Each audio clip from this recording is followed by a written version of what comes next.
hoş geldiniz. Bugün sizlerle sağlıklı beslenme programınızda kahvenin yanına çok yakışan atıştırmalık yapacağız.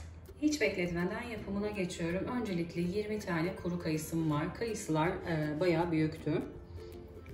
Eğer küçük kayısı kullanacaksanız sayıyı 30'a kadar çıkarabilirsiniz. 1 su bardağı fındığım var.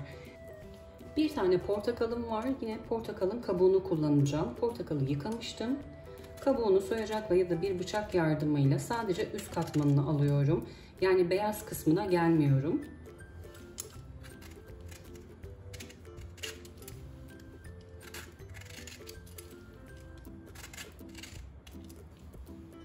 Yine bıçakla da şöyle göstereyim.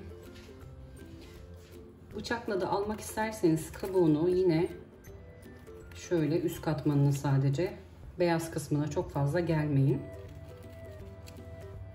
Soyacakla bu işlem tabii daha kolay oluyor.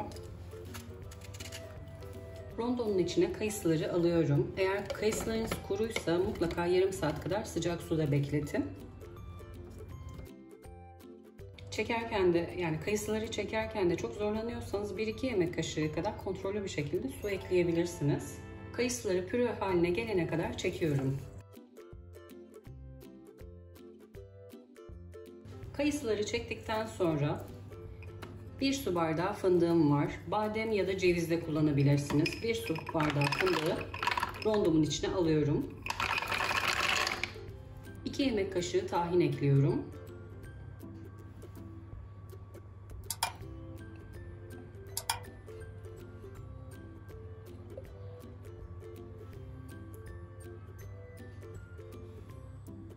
Fındıklarla birlikte de püre haline gelene kadar çekiyorum.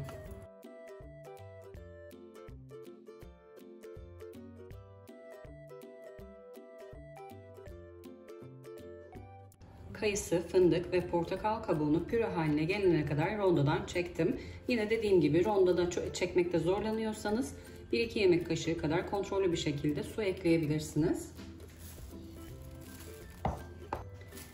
Dilediğiniz kalıbı kullanabilirsiniz. Bu şekilde baton bir kalıp kullanıyorum. Kalıptan kolay çıkarmak için buzdolabı poşetini ortadan ikiye kestim. İçine yayıyorum.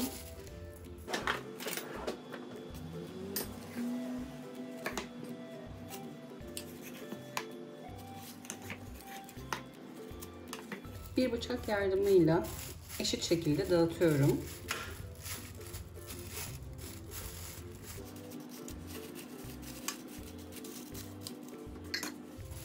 Hatta şöyle kenardan sarkan poşeti üstüne kapatıp elimizle düzeltelim. Çok daha kolay oluyor.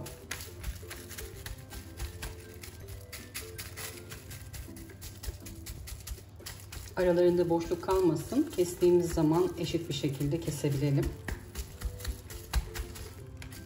Kayısıyı elimle bastıra bastıra düzelttim. Bu şekilde bıçakla yapmaktansa bu şekilde daha kolay oldu.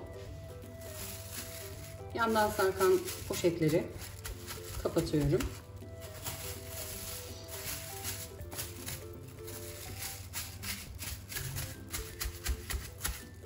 Üzerinin çikolata sosunu hazırlarken derin dondurucuya atıyorum. En az yarım saat kadar derin dondurucuda beklesin.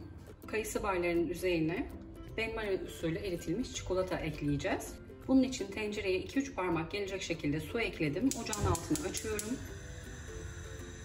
Ocağın altını kısıyorum. Fokurdamalar olup üzerindeki kaseyle temas ettiğinde çikolata kesilebilir. Bu yüzden de ocağın altına kısık yaptım. Yine üzerine koyduğum kabın alta temas etmemesi, yani suyla temas etmemesi gerekiyor.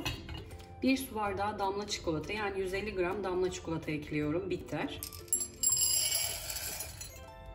Siz dilerseniz şekersiz çikolata da kullanabilirsiniz. Yine 150 gram. Çikolatayı hiç karıştırmıyorum. Yavaş yavaş burada erimesini bekliyorum. Kayısılı harcı beklediğimden fazla tuttum. İlk planım, aslında itiraf etmeliyim ki ilk planım erittiğim çikolatayı üzerine dökmekti. Ama bu şekilde donduğu zaman kesmek çok zorlaşacaktı. O yüzden kayısıyı iyice dondurup sonrasında kesip üzerine çikolatayı sürmek. O yüzden de dolana kadar, yani 2-3 saat kadar bekletmek zorunda kaldım.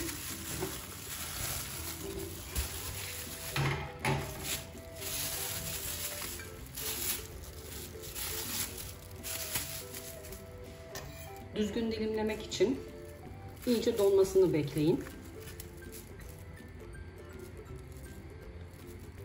Dilediğiniz büyüklükte kesebilirsiniz. Bir parmak kalınlığında ya da şöyle 1,5 parmak kalınlığında kesiyorum. Biraz daha beklesem aslında daha iyi kesilebilecekmiş. Bıçağı suyla ıslattım ki yapışmasın. Yine siz de zorlanıyorsanız bıçağı suyla ıslatabilirsiniz. Çikolatayı benmari usulü erittim. Son artık indirmeden önce kaşıkla iyice karıştırdım pürüzsüz bir kıvam alması için. Şöyle yapayım.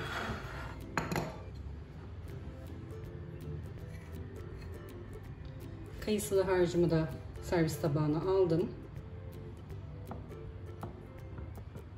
Üzerlerine çikolata sürüyorum. Dilerseniz komple bulayabilirsiniz ama bu şekilde daha güzel oluyor.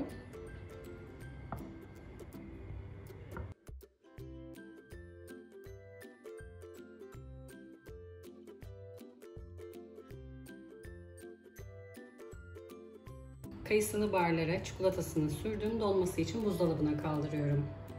Bir videonun daha sonuna geldik. Umarım beğenmişsinizdir. Yorumlarınızı bekliyorum. Videomu izleyip beğendiyseniz kanalıma abone olmayı unutmayın lütfen. Bir sonraki tarihte görüşmek üzere. Herkese afiyet olsun.